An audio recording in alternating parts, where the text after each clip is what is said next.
So, as I alluded to with yesterday's first segment about this week for Donald Trump, not a particularly good one, even though a lot of his supporters think it was. I think a lot of them are just not paying attention. But this wasn't the only thing going on this week. We also had this interesting news of the day. Some South African white farmers have been given refugee status and have arrived in the country. And yeah, there's a whole lot of reaction to it on social media. I, of course, have my own thoughts, and we're going to go ahead and get into it today. Media Outlaw.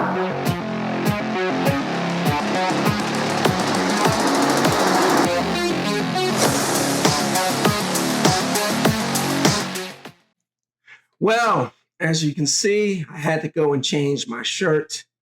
I think it's appropriate not only because, one, we're going to be talking about South Africa today, but two, a year ago, I actually visited Africa for essentially 2 weeks, was in mostly South Africa. So talking about this subject today, even though it's a very tough subject to discuss, I think is, kind of apropos, so to speak. When I was in Africa, I got to really do some really neat things. Here's me getting ready to go over a gorge. As you can see, I'm struggling to get down and jump over the whole thing here. And then I got stuck for a half a second before they finally decided to release me, and there I go. Got to walk with some cheetahs and lions as well. So that was fun. And unfortunately, we also got to see how Black South Africans actually live. Whenever you see the news and you see those little huts that are corrugated together and, look like they just were slapped together, they keep rain off of their heads. That's essentially where a lot of places look like. And so this week, we're not going to talk about them yet. This week, we had some things go on where there are 59 people coming into the U.S. Here they are right here, 59 South African refugees. And they are refugees because they are being slaughtered. There is a genocide going on right now for any farmer that happens to be white and South African, or at least that's what everybody's being told. So when this story broke, of course, there were some people who had some things to say, particularly conservatives. Let's take a look right quick at the Clay and Buck show. I think what you hear at the beginning right now is kind of a good sample of what most people were saying about this, whether it was Ben Shapiro, of course, Matt Walsh. I mean, Matt never gives up any type of subject when he can, make white people look like they're being victimized as well. You'll understand some of my snarkiness with regard to that in just a moment.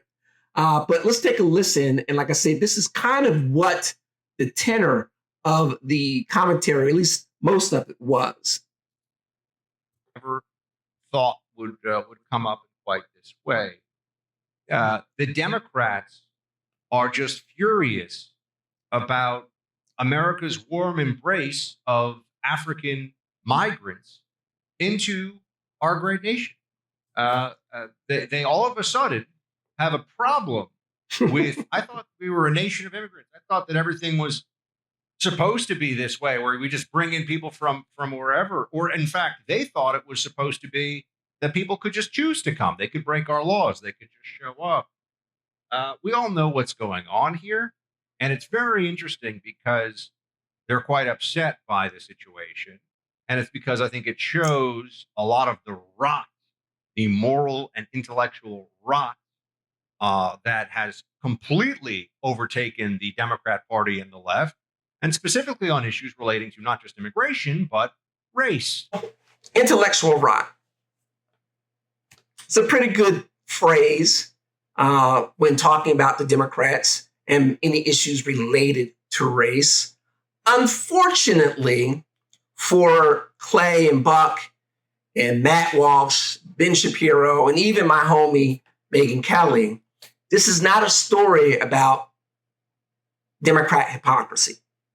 This is not a story about intellectual rot from the side of the left. This is really about intellectual dishonesty from the right and a certain, I would say, to use Buck's terms, moral, let's say we say flexibility to a certain extent. So this is an extremely, I'm not going to say sensitive, but there are some nuances in this particular story. But let's start at the beginning, because I think it provides context for why Democrats are looking at Republicans with their eyes like this, like, really? This is what we're doing? So when Trump first came into office, all right, he stopped the immigrant program, okay? He stopped it, put it on hold. Now, why does this matter? Okay, it matters because the people who were in this particular program were a mix, kind of a cornucopia of people. Afghanistan refugees, many of those people being the families of people that are helping our soldiers in terms of interpreters, security, and things of that nature. Ukraine, of course. Just a lot of people that were in the pipeline, were getting vetted, were doing it the right way, and have been waiting for a while because it does take quite some time, especially, for example, for people from Afghanistan who don't have the IDs and background as easy to check as it is for, say, us or someone in Europe. So he put that on pause 2 to 3 weeks, I think, into the beginning of his presidency. So we need to not allow anybody to come in. And then all of a sudden, he decided he was going to let these South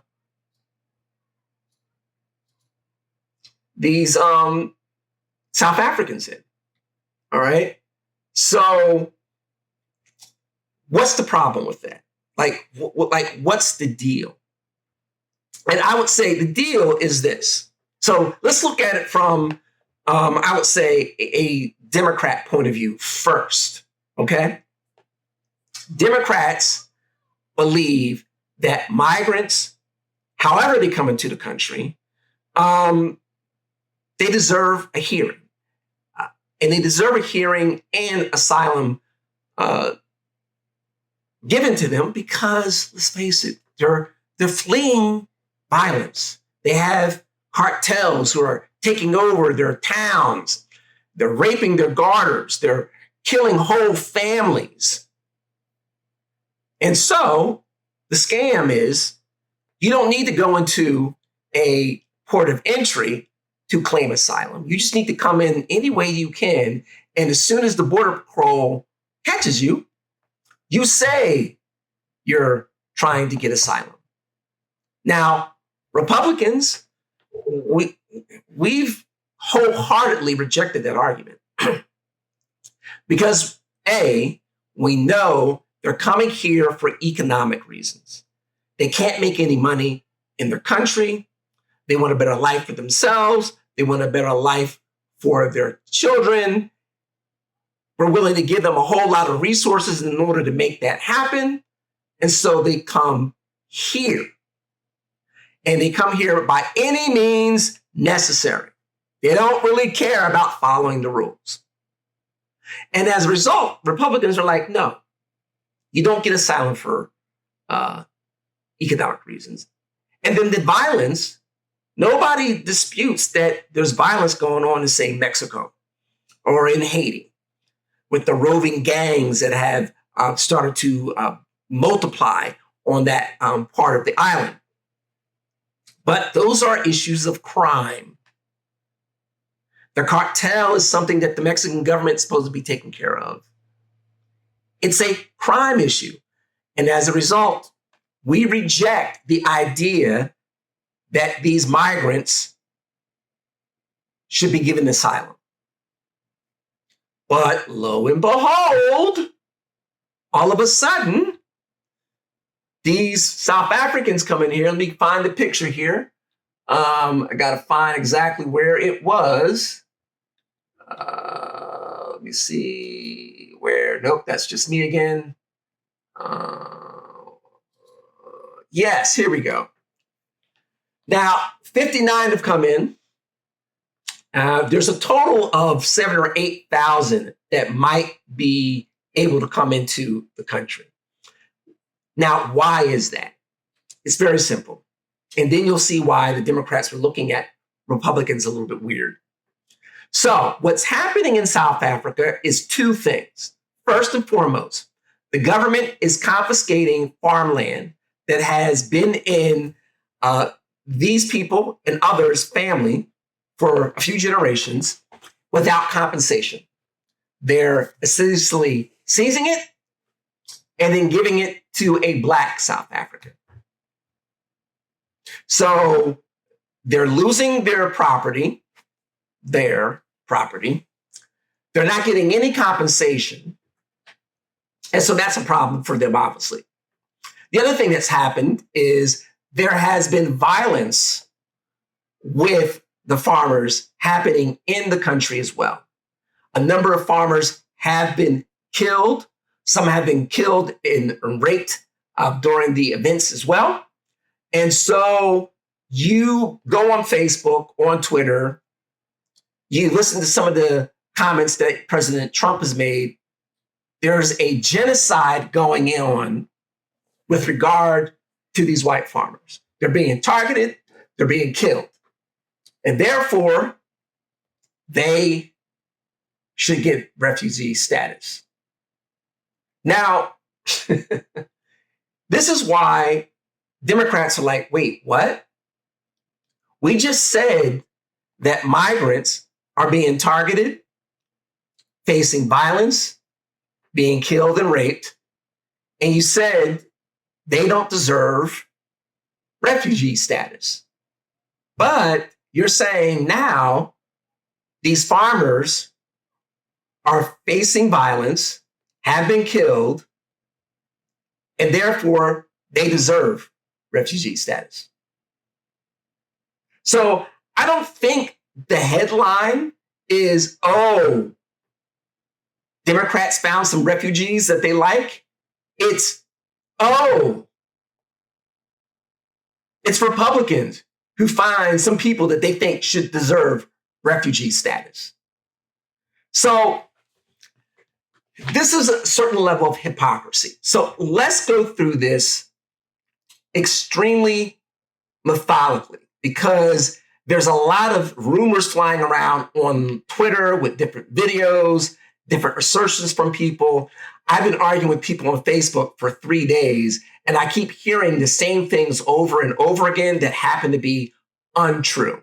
So first and foremost, let's deal with who gets to come into the country as a refugee or get asylum.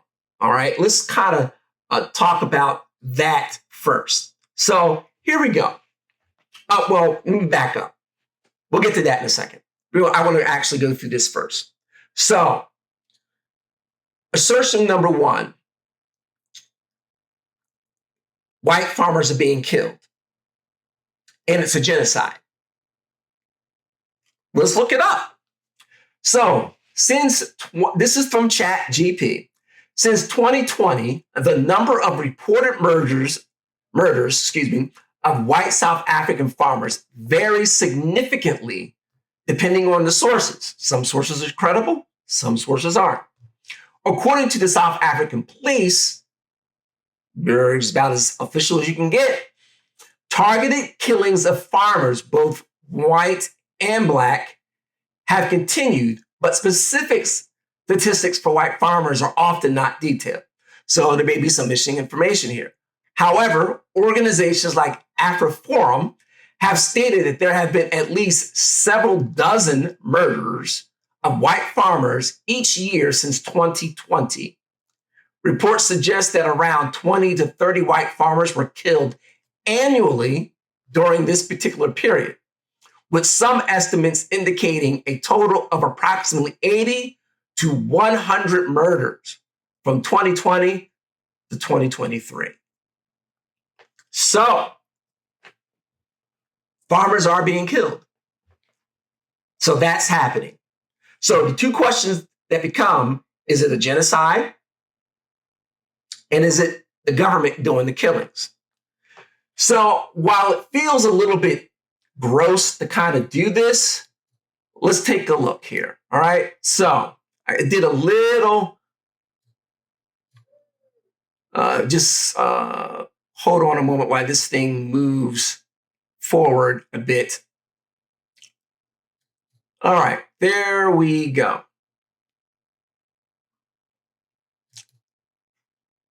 So in 1994, there was Rwanda. The mass slaughter of a Tutsi ethnic group by Tutsi extremists during a period of approximately 100 days, resulting in the deaths of an estimated 800,000 people. Well, that sounds like a genocide to me. Then there was, can't say that word, Bosnia. Yes, remember that. The Serbian army killed more than 8,000 Bosnian men and boys, I believe because they were Muslim.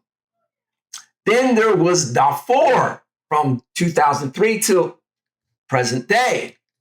Let's take a look at what they say about that. Genocide there as well. Look at these. So I'm not going to go through all the numbers. I think you get the point.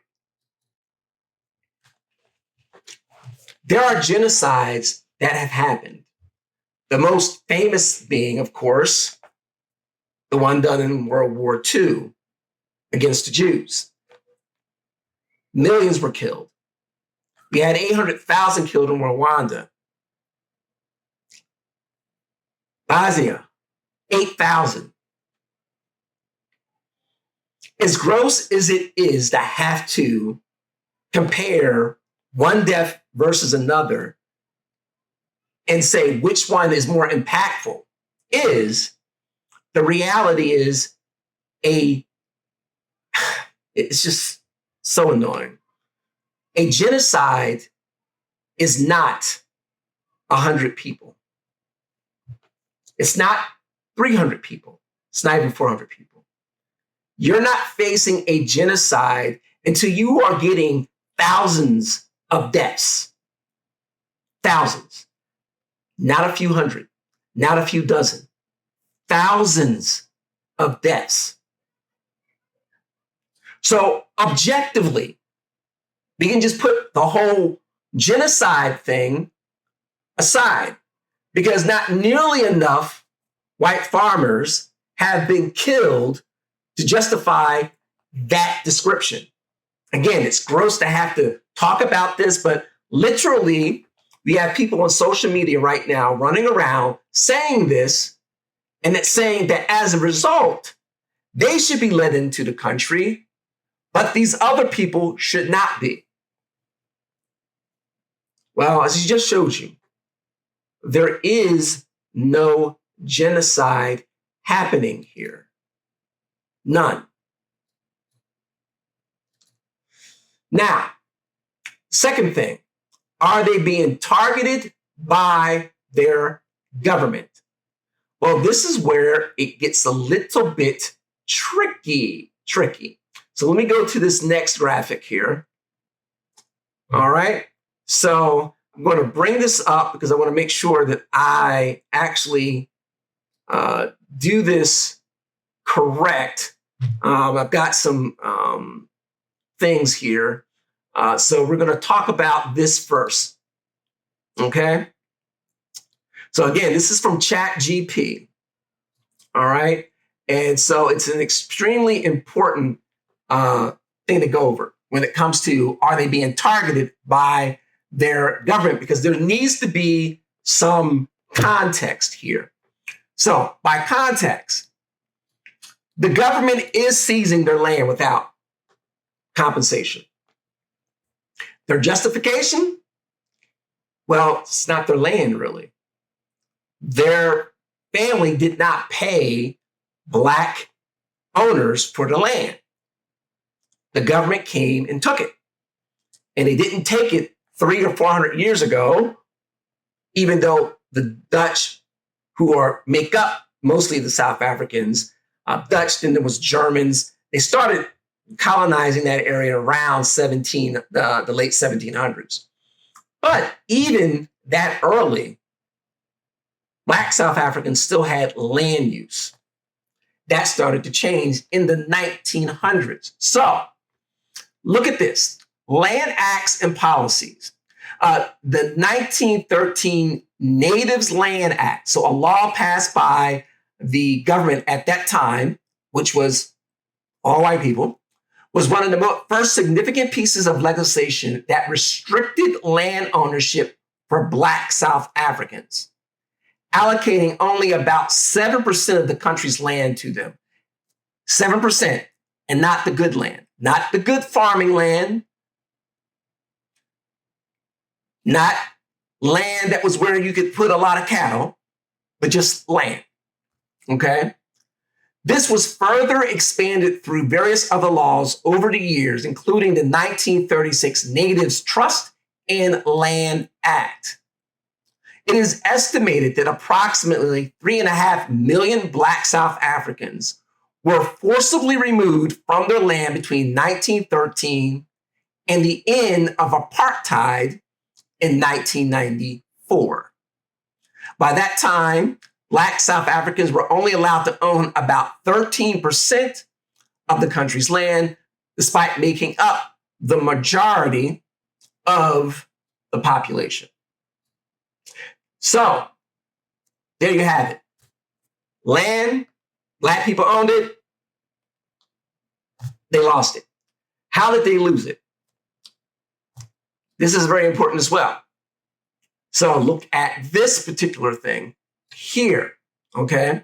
So in 1975, the South African ruling class created a law called for the expropriation of land, is known as the Expropriation Act of 1975. This law provides the government the authority to expropriate land for, quote, public purposes, including land redistribution. In common terms, what that means is they can take it for use for the government, kind of like we do with eminent domain here in the US, or they can just decide that they're going to take it and redistribute it to somebody else who might pay a little bit more money or who wants to start farming commercially or whatever. Okay. So look at this date. I want you to pay attention to this. 1975. Apartheid didn't end until 1994. So when the government was coming in and taking land from somebody, who were they taking it from? Exactly. Not white South Africans. They were taking it from Black South Africans. Okay. So why does this matter, right? Why does this matter? Well, it matters because, listen, no sympathy here. There's just no sympathy. Yes, the government is going to take the land back ostensibly to give it back to the people that owned it before. Now, American commentators are very sensitive to any discussions when it comes to race and reparations. But that's because they're looking at this through the lens of Americans. Our situation is different. We have people asking for reparations for things that happened 300 years ago and never happened to them. didn't happen to their parents, didn't happen to their grandparents. And so conservatives, especially white ones, but black ones like myself too, we get somewhat annoyed when we hear some 20-something-year-old saying that they need to get reparations because they, quite frankly, haven't been through anything. And their parents haven't been through anything. That is not the case in South Africa. There are people alive today in South Africa who remember soldiers coming to take their land because they were the ones that they took it from. So the extra emotion that people are showing about the government taking this land without paying for it needs to stop. I don't want to hear it. Don't cry for me, Argentina. Stop it. They do not have a multi-generational claim on land that they didn't pay for and that you can find the records for. It might not be the smartest thing to do because, frankly, the people that they're giving them the land to now don't know how to farm it, don't know how to raise cattle correctly, and it's going to hurt the country economically at some point, much in the same way it happened with Mugabe, I believe in wasn't Zimbabwe. I can't remember the country that it was, but it was essentially the same situation. He became the ruler, and he just started taking land from the white people that lived there and owned it, gave it back to black farmers who didn't know how to farm, and then it had a famine. It was a complete disaster. So some people are worried that that could happen in South Africa. And a lot of people are upset. If you listen to the comments, they're upset that the government's taking their land without compensation. Whatever. That's exactly what already happened to somebody else. So, no tears. The second reason you shouldn't have any tears is because it doesn't matter. Even if the government were taking these lands from people who had already owned it generations ago, that's an economic issue. And economics are not what allows you to get asylum or come in as a refugee. So the question becomes, what does allow you to? All right, so let's go over here to what I like to call Kiara's classroom. All right, and we're going to go over what is or what allows any group, and it's got to be a group, to come into a country or come into America rather as a refugee and gain asylum status. All right, so first and foremost, let me take a look here. The first thing, they have to demonstrate fear of persecution in their home country due to race, religion, nationality, specific social group, or political opinion. All right, so, well, that sounds, it's a little bit more complicated when it comes to South Africa, if you ask me, but certainly the government has said we're going to target white farmers and take their land. Well, they are being persecuted economically. And that's the thing. See, the problem with this first one is they're being, quote, persecuted economically. The economics is not a reason for asylum, even if you are being persecuted or specifically singled out because of race or religion. Secondly, what is happening to white South African accountants? Nothing. What about South African cab drivers? Nothing. Bankers? Nothing. All right. Landscapers? Nothing.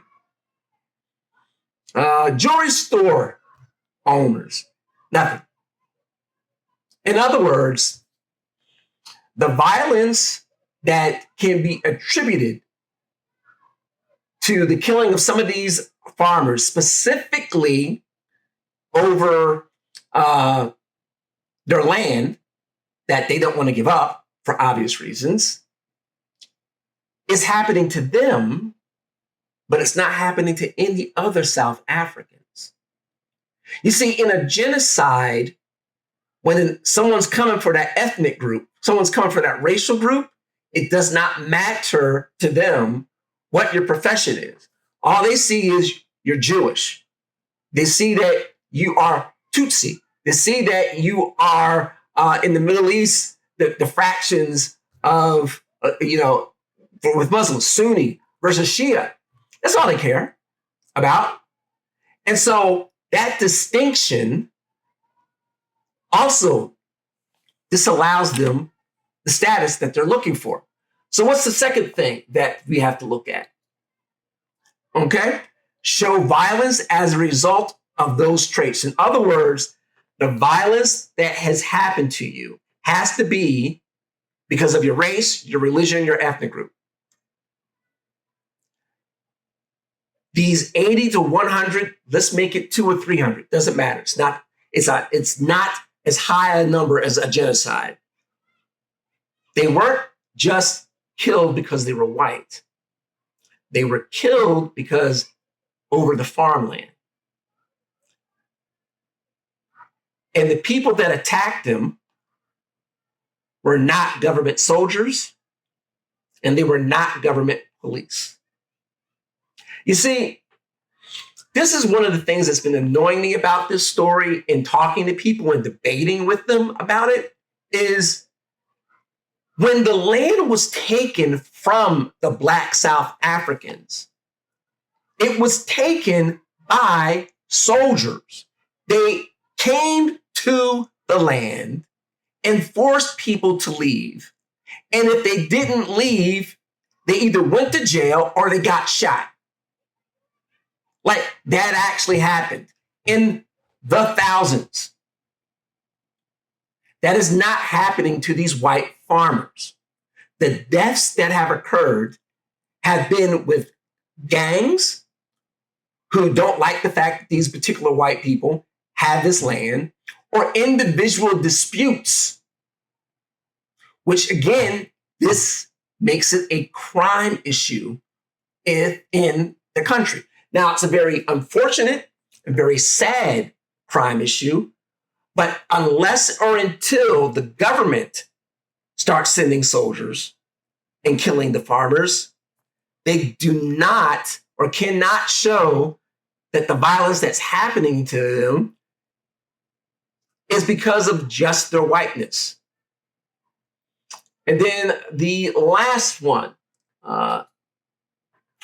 they have to show an inability to safely return due to targeted violence from the government. This is another thing. And I get it. Your business is a farm. Your business is as a rancher. That's what you know. That's what your family knows. But guess what? If you're a white South African farmer and you get a notice from your government that your land has now been seized and is going to be given to someone else, and you just bend over and take it, leave your farm, go into the city, and just start all over with another job, no one comes for you. You see what I'm saying? You have the ability to go someplace else within the same country and be left alone. Do you see the distinction here? You see, when we look at Rwanda, the Tutsis, no matter where they went, they were a target. No matter what profession they had, they were a target. They needed to get out the country because if they stayed anywhere in the country, they would be killed. When the Serbians went after the people, they didn't care what they did. They didn't care what part of Serbia they were in. They went after them. Jews, World War II, Nazi Germany did not care whether or not you were a banker, a farmer, a businessman, a jeweler, didn't care. And they didn't care what part of Germany they found you in. They took you and put you on the trains. It's not happening to the farmers in South Africa. It's just not. So when you look at all three of these situations, the conclusion is this. They don't qualify. So what about Mexico and the cartels? Let's go back to the Democrat argument here, which is pretty simple. Cartels are coming into a town and taking over. Once they take over, people die if they get into the cartel's way, no matter what. They can't say no. They lose their daughters. They lose their wives. They say anything, the whole family could be wiped out. That's the argument that Democrats make. Let me explain something to you. And it's a problem to have to look at these terrible situations in this way, but it's the best way to really understand the difference here. If I was white and in South Africa and I was a farmer, I would still, in this situation, be better off than a 16-year-old girl in a town that one of the cartels just took over. It's just that simple. The likelihood of something bad happening to me is exponentially higher in that situation than the situation for the South African farmers. But we as conservatives said, no, it does not matter.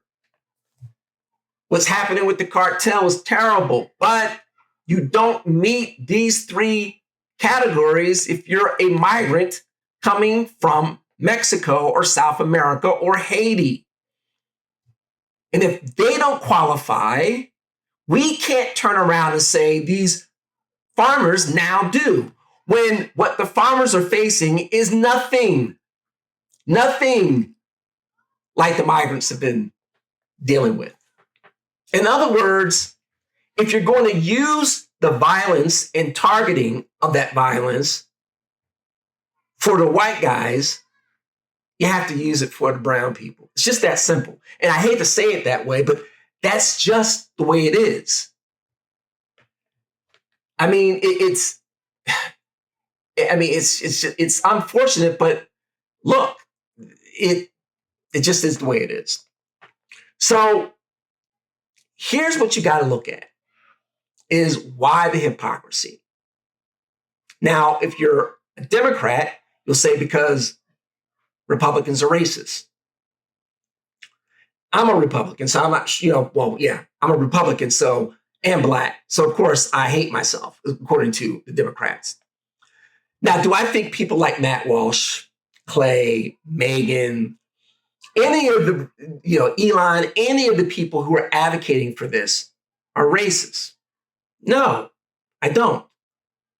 However, you are giving the enemy ammunition because the reasoning you're using for the South Africans, you're not willing to use for the migrants.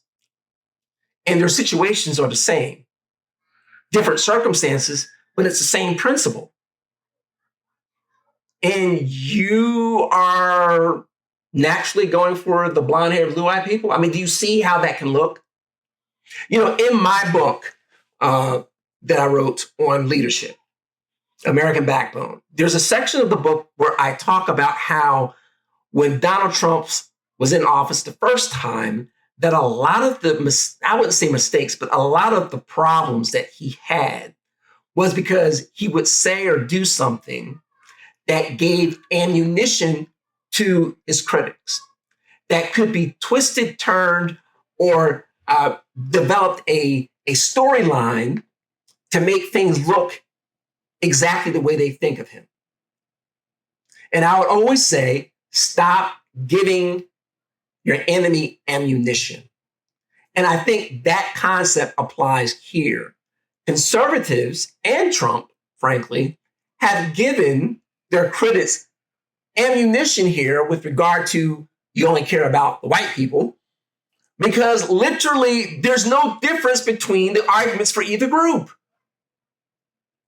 If group one doesn't qualify because they're not being targeted by the government and because the violence that they have seen is from a criminal element, then when you look at South Africa and they're not being targeted by the government and the violence that's happened to 100 to 200 farmers is from a criminal element, you can't decide that the white ones get to get in and the migrants don't. Can you not see how that looks? It's completely, forget about racism, it's intellectually dishonest. It's hypocrisy at the highest level. And you cannot do that. Now, what's going to happen going forward? Well, look, Donald Trump is the president, and Elon is his main man, and Elon is South African. So, politically, these South Africans are going to get refugee status, a lot of them. In the courts, it might get a little bit hairy, though. And here's how.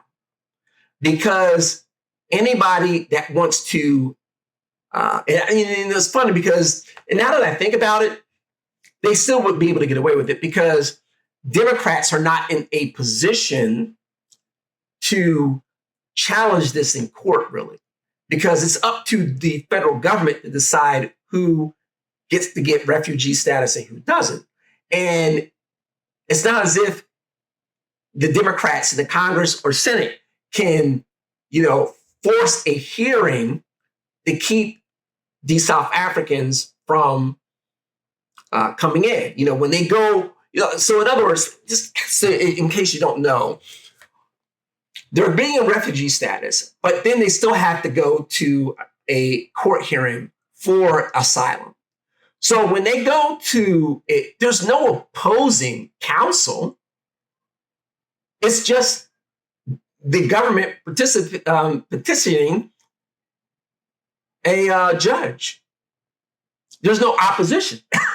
The migrants are in a different situation because the ACLU, what they're doing is they're suing the government for not allowing any hearings for the migrants. So it's a different dynamic. So most of this is probably going to just stay in the political realm.